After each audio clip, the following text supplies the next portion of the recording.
My name is Michael Wright. I am a program director with Peace Catalyst International, an organization that promotes peaceful and edifying relationships between Christians and Muslims. Conservative evangelical Christians tend to exclude others who take their faith in God seriously, but who differ in their doctrinal views. This exclusion is not limited to Muslims. It extends to other Christian groups as well, which fosters division even among Christians. They like to quote John 14:6, where Jesus said, "I am the way, the truth, and the life. No one comes to the Father except through me." Jesus was God's messenger to bring us to the gospel. In a previous blog post, I asked the question, is Jesus' claim that no one comes to the Father except through him perpetually true, or was it only true when he said it? Just 6 verses later, we read, "Truly, truly, I say to you, whoever believes in me will also do the works that I do, and greater works than these he will do, because I am going to the Father." John 14:12. It appears to me that Jesus promised his disciples that by preaching the gospel, they too would be the way, the truth, and the life after Jesus' departure. And this would apply to all followers of Jesus, so we are also God's messengers. There are scriptures in the Holy Bible and the Holy Quran that suggest that other messengers from God have revealed God's truth to other nations. Scriptures in the Holy Bible clearly tell us that there were people who followed other messengers, and Jesus did not exclude them. In Luke chapter 9, verses 49 to 50, the Apostle John said to Jesus, "Master, we saw someone casting out demons in your name, and we tried to stop him, because he does not follow with us." But Jesus said to him, "Do not stop him, for the one who is not against you is for you." And in John 10:16 we read, "And other sheep I have, which are not of this fold, which I also must bring, and they shall hear my voice, and there shall be one fold and one shepherd." In Acts 10, we read about Peter's encounter with Cornelius. Cornelius is described as a devout man and one that feared God with all his house, and he gave much alms to the people and prayed to God always. Peter, a Jew, did not want to have anything to do with Cornelius, a Gentile. However, God directed Peter to go see him. As a result of this encounter, we read, "So Peter opened his mouth and said, 'Truly I understand that God shows no partiality, but in every nation anyone who fears him and does what is right is acceptable to him.'" That's in Acts 10, verses 34 to 35. Peter clearly understood that God did not reject anyone who fears him and does what is right. Who was the messenger that taught Cornelius about the one and only true God?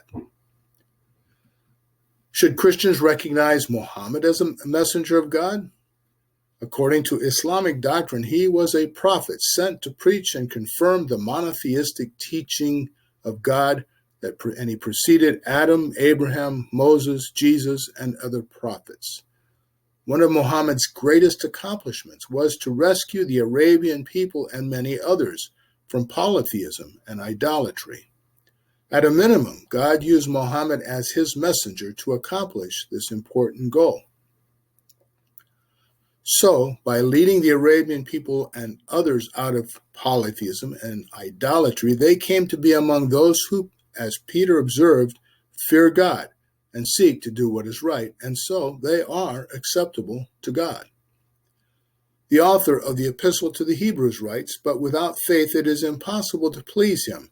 For he that cometh to God must believe that he is, and that he is a rewarder of them that diligently seek him."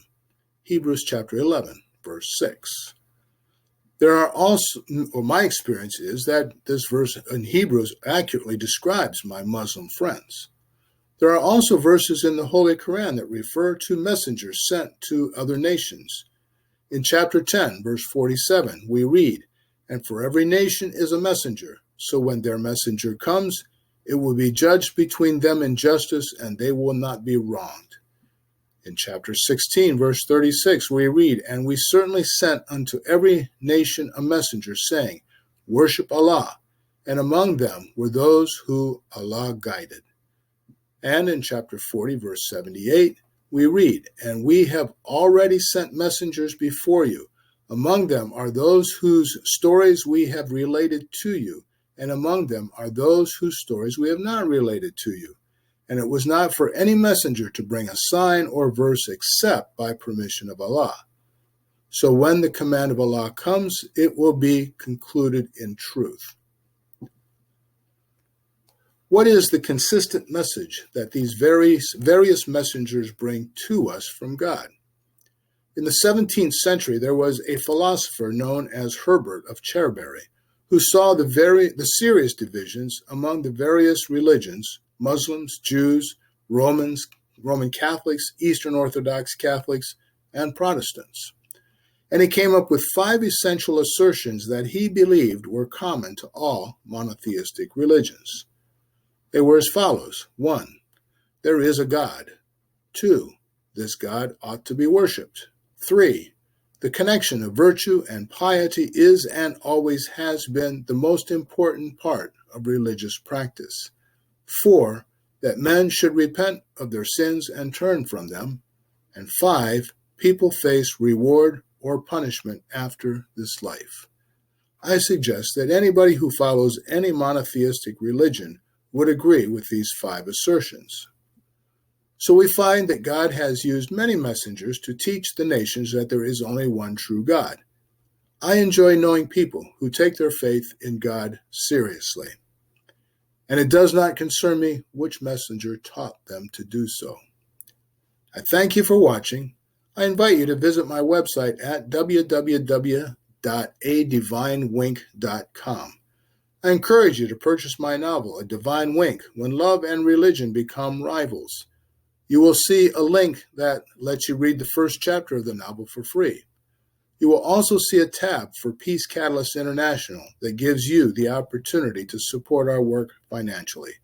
And I would be grateful for your generosity. Thank you.